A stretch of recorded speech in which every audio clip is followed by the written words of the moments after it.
So hello everyone, this is Bhavya Jain और आज मैं इस चैनल की पहली वीडियो डालने जा रहा हूँ और आज हम इस चैनल में बात करेंगे ट्रू डिटेक्टिव वेब सीरीज़ के ऊपर starring Matthew McConaughey, Woody Harrelson, directed by Cary Joji Fukunaga and created by Nic Pizzolatto, जो भी नाम है उसका।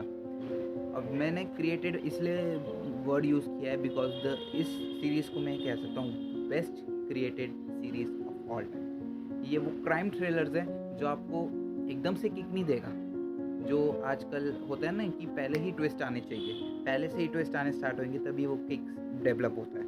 ये वो वाली थ्रिलर सीरीज़ है जो आपसे एक पेशेंस मांगती है, जो आपको आपका टेस्टमेंट टेस्ट करती है, जो आपके अंदर की फीलिंग्स को पूछती है कि क्या तुम सही हो या नहीं।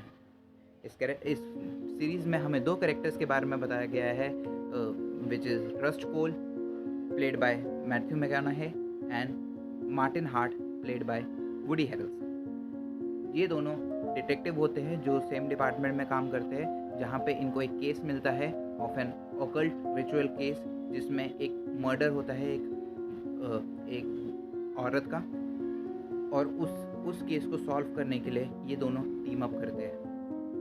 As the episodes go by, इनके लाइफ के बारे में हमें थोड़ी स्टोरी मिलती है डिटेक्टिव्स के बारे में, और केस में भी कैसे इनका पर्सपेक्टिव चेंज होता है।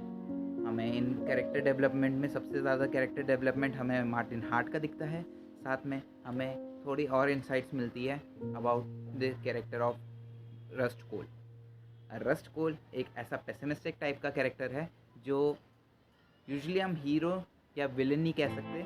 ये एक तरह से ऐसा कैरेक्टर है जो एक काम में जुझा हुआ है। As you go through the series तुम्हें पता चलेगा कि रस्ट कोल एक्चुअली में एक ऐसा बंदा है जो अपने काम पे फोकस करता है। And honestly I like the character both of them very much. I know थोड़ा एक पॉइंट पे हमारे थोड़े व्यूज़ ऐसे हो जाते हैं कि रस्ट कोल का कैरेक्टर हमें अच्छा नहीं लगेगा या फिर हमें मार्टिन हार्ट का कैरेक्टर अच्छा नहीं लगेगा, पर सबके अपने अपने व्यूज़ हैं। मेरे हिसाब से द बेस्ट कैरेक्टर मुझे दोनों ही अच्छे लगे, दोनों की एक्टिंग कमाल की है। वुडी हैरेल्सन की मैंने बहुत सारी मूवीज़ देखी है, मैथ्यू मैककॉनॉही है, हमने इंटरस्टेलर से हमें उसको पता ही है, इंटरस्टेलर हो गया, वुल्फ ऑफ वॉल स्ट्रीट हो गया।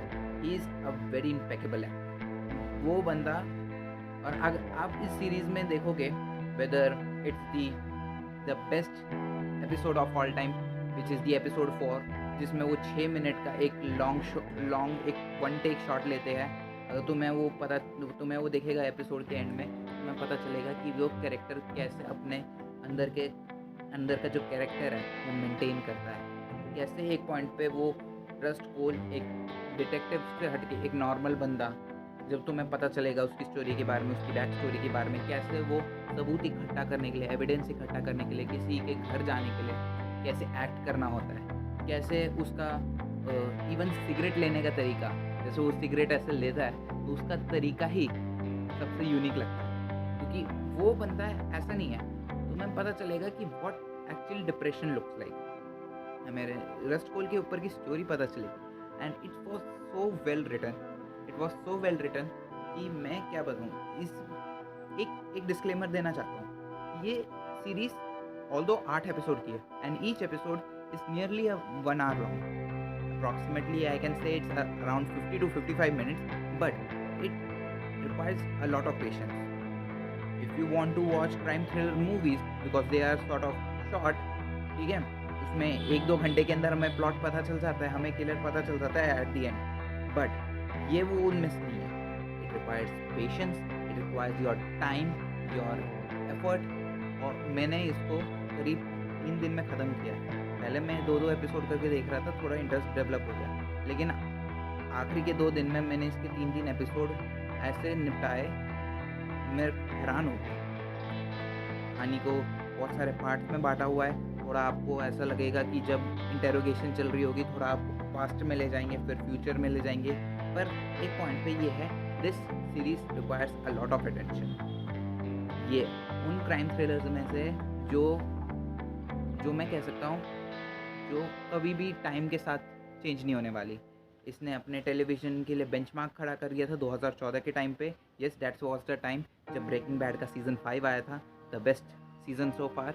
उस टाइम पे कम्पीट करना बहुत मुश्किल हो गया था, तब केविन स्पेसी का हाउस ऑफ कार्ड्स आया था, and at the time Woody Harrelson and Matthew McConaughey they acted in True Detective season 1। Although season 1 की जितनी मैं तारीफ़ कर सकूँ उसकी मैं बाकी सीजन्स की मैं नहीं कर सकता, बिकॉज एज मैंने देखी नहीं है, पर एज दे से the season onwards, season 2, 3 and 4, it kind of becomes below average or average type.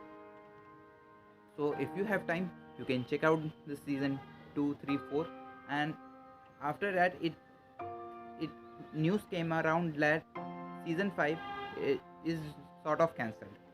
पता नहीं क्यों, क्योंकि उनको पता है सीज़न 4 जो इनका हाई स्टैंडर्ड जो सीज़न 1 ने सेट किए थे वो कम होते गए, और सीज़न 4 में तो बिल्कुल डेड ही हो गया। तो ऐसा नहीं होता इसका। अगर आपको ऐसा लग रहा है कि इसकी स्टोरी कंटिन्यू होती जा रही है, तो ऐसा नहीं। सीज़न 1 में इसकी स्टोरी फर्स्ट एपिसोड से लास्ट एपिसोड तक इसकी स्टोरी कंप्लीट हो गई है। सीज़न 2 में एक नया केस बताया जाता है which introduces 2 new characters, and same with season 3। Although season 3 के थोड़े इवेंट सीज़न 1 से मैच होते हैं, but it doesn't impact in the story as well. आपको खुद पता चल जाएगा कि सीज़न 3 की स्टोरी क्या होगी as you go through season 1 and sort of like that. पर इस सीरीज़ को मैं 5 में से 4.5 या 4.6 स्टार्स देना चाहूँगा। It's a very good series.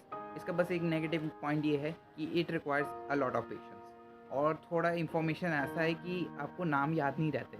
बहुत सारे ऐसे लगते हैं कि एक पॉइंट पे आपको लगेगा अच्छा ये बंदा भी था, जब एट द एंड हमें पता चलेगा उसके बारे में, क्रिमिनल के बारे में, तो आप हैरान हो जाओगे कि उस टाइम हमने उसको पकड़ा क्यों नहीं, क्योंकि उस टाइम एविडेंसेस नहीं आए थे। जैसे जैसे एविडेंस आए थे आपको एक पॉइंट पे पता चल जाएगा, जब डिटेक्टिव खुद कैमरा में कह रहा होगा कि मैं इससे मिला था पर मैंने इसको पकड़ा क्यों नहीं उस टाइम।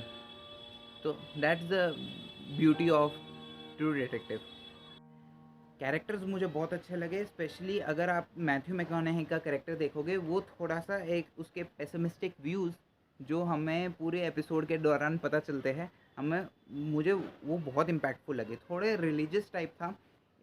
एक और चीज़ बताना चाहूँगा इसकी रेटिंग के बारे में, इट्स स्ट्रिक्टली 18+, बिकॉज इसके हर एक एपिसोड में अडल्ट सीन भर के रखे हुए हैं। So I would advise to watch it alone, or if you are comfortable with friends, or you are living in a hostel, so you could try with your friends. But I would rate that a solid 4.6 to 4.5 stars out of 5. It's a great series that you should never miss. At the end मैं यही कहना चाहूँगा कि ये इस channel पे ये मेरी पहली वीडियोज़ है, और आगे वीडियोज़ आती रहेगी। ऐसी सीरीज़ की रिव्यू करता रहूँगा, और थोड़े थोड़े मैं शॉर्ट फिल्म डालता रहूँगा, because I love cinematography. Cinematography एक ऐसी चीज़ है जो टाइम के साथ साथ ना उसका चस्का बढ़ता रहता है। So this is my new channel, so please like, share and subscribe to this new channel. Thank you.